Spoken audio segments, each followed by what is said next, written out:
अच्छा होगा आप सब। और आज हम बात कर रहे हैं एक नए टॉपिक की जिसका नाम है थियोसॉफिकल सोसाइटी।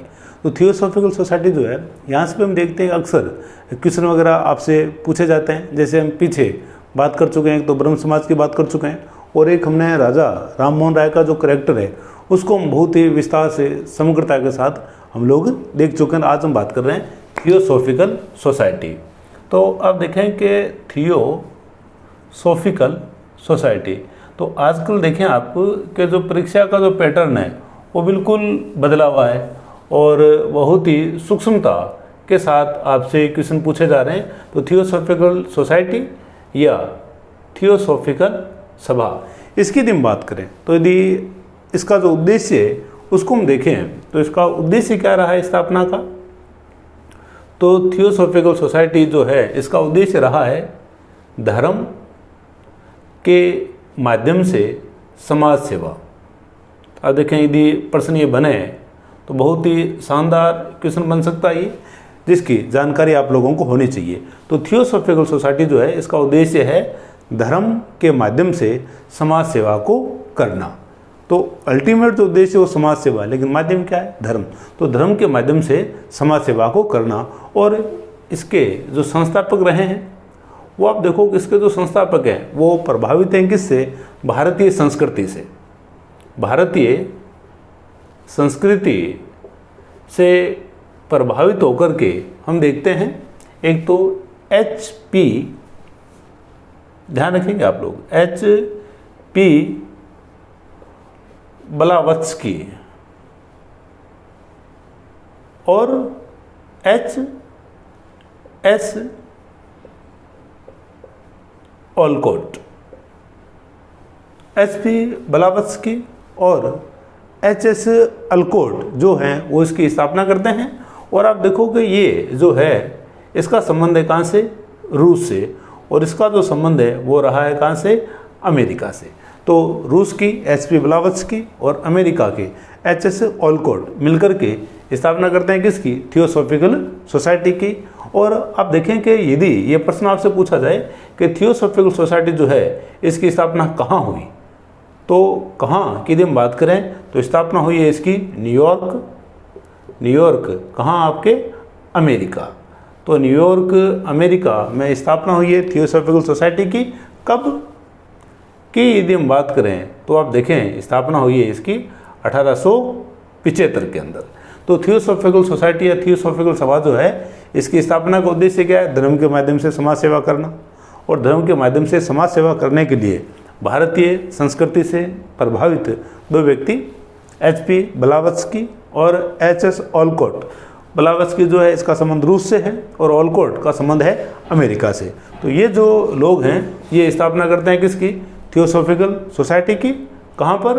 न्यूयॉर्क अमेरिका के अंदर। कब इन्होंने स्थापना की? 1875 में। फिर आप देखें कि ये जो दोनों हैं ये दोनों क्या भारत की यात्रा करते हैं? हाँ, इन्होंने भारत की यात्रा की। कब? 1879 के अंदर, 79 में इन लोगों ने भारत की यात्रा की। और आप देखो कि भारत की यात्रा करने के पीछे उद्देश्य क्या है? क्योंकि ये भारतीय संस्कृति से क्या है? प्रभावित है। और भारतीय संस्कृति से प्रभावित होने के कारण ही इन्होंने भारत की यात्रा की। फिर हम देखते हैं कि एनी बिसेंट जो है, जो आपके भारतीय स्वतंत्रता संग्राम से भी संबंधित रही है। और एनी बिसेंट का जो संबंध है वो कहाँ से है? आयरलैंड से। तो आयरलैंड की एनी बिसेंट जो है वो जुड़ती है किससे? थियोसॉफिकल सोसाइटी से। तो आप देखो कि क्वेश्चन को बहुत ही ध्यान से देखेंगे आप। क्वेश्चन को क्या है कि कई बार हम जल्दबाजी में पढ़ करके गलत कर देते हैं। क्वेश्चन बहुत ही सामान्य होता है लेकिन हम क्या है कि हड़बड़ाहट के कारण उस क्वेश्चन को गलत कर देते हैं। तो यदि कभी आपसे प्रश्न पूछा जाए कि एनी बिसेंट जो है ये थियोसॉफिकल सोसाइटी की सदस्य कब बनी, तब आपका उत्तर होगा 1889 में इसकी सदस्य बनी है। दूसरी बात आप देखें कि क्या एनी बिसेंट भी भारत आई है? हाँ, ये भी भारत आई है और इसने भारत की जो यात्रा है वो की है कब? 1800 1993 के अंदर, 93 के अंदर इसने भारत की यात्रा की। और आप देखो उससे पहले एक बड़ी घटना हो जाती है कि थियोसॉफिकल सोसाइटी जो है इसकी स्थापना हो गई न्यूयॉर्क में, लेकिन इसका जो अंतर्राष्ट्रीय जो केंद्र है, अंतर्राष्ट्रीय केंद्र या यूँ हम कहें कि इसका जो मुख्यालय है, मुख्यालय इसका स्थापित किया जाता है कहाँ पर? अडियार के अंदर। अडियार स्थान है कहाँ का? मद्रास का। तो आप देखें कि मद्रास का जो अडियार है, अब यदि आपसे प्रश्न पूछ लिया जाए कि जो थियोसॉफिकल सोसाइटी है उसकी स्थापना कहाँ हुई, है ना, और पहला ही ऑप्शन दे दे आपका अडियार, तो आप तो क्या अडियार को रट करके गए और जल्दबाजी में उसका उत्तर जो आप क्या करके आ जाएंगे? अडियार करके आ जाएंगे। अडियार मद्रास आप लोग उत्तर करके आ जाएंगे। आप ध्यान से देखेंगे इसकी जो स्थापना है वो कहाँ हुई है? न्यूयॉर्क के अंदर इसकी स्थापना हुई है। जबकि बाद में जाकर के इसका जो अंतर्राष्ट्रीय केंद्र है ये कब बनाया जाता है? 1882 के अंदर इसका जो केंद्र है वो बनाया जाता है अडियार मद्रास को, ठीक है। और एनी बिसेंट जो आयरलैंड की है ये इसकी सदस्य बनती है 1889 में, और भारत की जो यात्रा है वो करती है 1893 के अंदर। फिर आप देखें एक और फैक्ट है कि एनी बिसेंट जो है वो अध्यक्षा कब बनी? तो एनी बिसेंट जो है वो इसकी अध्यक्षा बनती है 1907 के अंदर। तो सदस्य 1889, भारतीय यात्रा 1893 और अध्यक्षा बनी है 1907 में। फिर आप देखो कि ये आयरलैंड की है, तो इसने भारत में आयरलैंड की तर्ज पर स्थापना की इसने किसकी? होम रूल लीग की।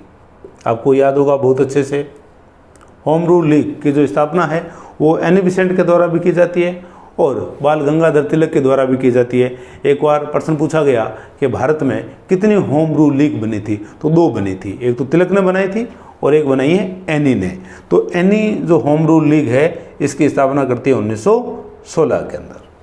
1916 में इसने होम रूल लीग की भी स्थापना की है। और आगे चल करके 1917 में जो एनी बिसेंट है ये कांग्रेस की भी क्या बनती है? कांग्रेस का अधिवेशन होता है कहाँ का? कलकत्ता का। तो कलकत्ता का जो अधिवेशन है वहाँ 1917 में एनी बिसेंट जो है वो क्या बनी है? अध्यक्षा भी बनी है। और आप देखें कि कांग्रेस की अध्यक्ष बनने वाली क्या रही है? प्रथम महिला रही है, प्रथम भारतीय। यदि पूछा जाएगा तब आपका उत्तर होगा सरोजनी नायडू। लेकिन ये पहली अध्यक्ष है, पहली महिला अध्यक्ष है। ये बनती है कब? 1917 में कांग्रेस के कलकत्ता अधिवेशन में। और होम रूल लीग से भी ये संबंधित रही है। आगे जब हम बात करेंगे भारत के स्वतंत्रता संग्राम की, तब हम होम रूल लीग जो है वो स्वतंत्रता संग्राम में बहुत ही विस्तार से देखेंगे। यहाँ हम बात कर रहे हैं थियोसॉफिकल सोसाइटी की। तो अब आप देखेंगे थियोसॉफिकल सोसाइटी जो है इसका प्रभाव क्या रहा है, इसके प्रभाव की हम बात करते हैं। तो ये जो फैक्ट हैं इन फैक्टों को आप ध्यान रखेंगे। स्थापना का जो उद्देश्य है वो क्या है? धर्म के माध्यम से समाज सेवा। स्थापना की है HP ब्लावत्स्की जो है रूस की और HS ओलकोट जो हैं अमेरिका के। और स्थापना हुई है इसकी न्यूयॉर्क में 1875 में। जबकि अंतर्राष्ट्रीय जो केंद्र है या अंतर्राष्ट्रीय जो मुख्यालय है वो स्थापित हुआ है कहाँ पर? अडियार मद्रास के अंदर। और ये बना है आपका 1882 के अंदर। अब हम देखते हैं कि ये जो थियोसॉफिकल सोसाइटी है इसका क्या प्रभाव रहा है इसका, ठीक है। तो उस प्रभाव की हम लोग बात करते हैं। स्क्रीनशॉट ले लीजिए साथ के साथ। तो जो थियोसॉफिकल सोसाइटी है इसका क्या प्रभाव रहा है और किस प्रकार से इसने भारतीयों को प्रभावित किया है। तो थियोसॉफिकल सोसाइटी की यदि हम बात करें तो आप देखें, एक तो देखते हैं हम इसका प्रभाव और एक हम देखते हैं इनके कार्य या इनकी मान्यताएं। भाई इनकी मान्यताएं क्या थी? तो आप देखो कि जो थियोसॉफिकल सोसाइटी के जो लोग थे वो ये मानते थे कि ईश्वर की जो प्राप्ति है या गॉड की जो प्राप्ति है वो हो सकती है किसके माध्यम से? अंतर्दृष्टि के माध्यम से। अंतर्दृष्टि के माध्यम से या हर्षो उन्माद के माध्यम से। हर्षोन्माद या अंतर्दृष्टि के माध्यम से प्राप्ति की जा सकती है। किसकी? ईश्वर की प्राप्ति की जा सकती है। और हर्षोन्माद से आपको कुछ याद आया क्या? बख्तियार काकी की आप लोगों ने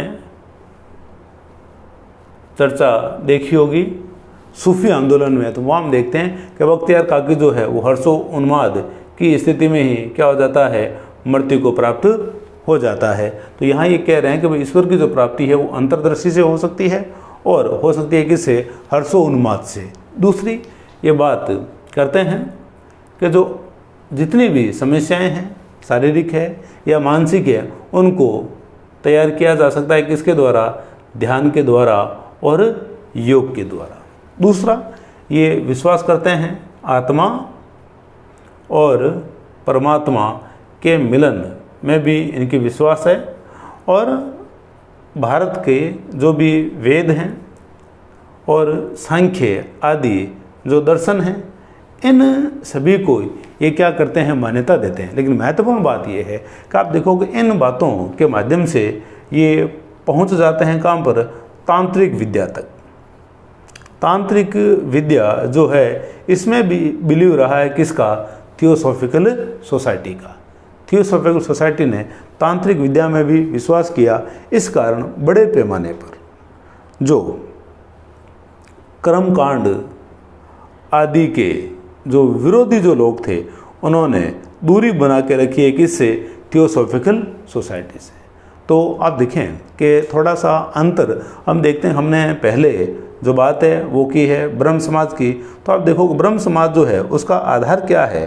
ब्रह्म समाज के आधार की यदि हम बात करें तो आप देखो कि उसका जो आधार है वो है मानव विवेक और तर्क। मानव विवेक और तर्क की बात की जाती है किसके द्वारा? ब्रह्म समाज के द्वारा। जबकि यहाँ जो बात है वो की जा रही है किसकी?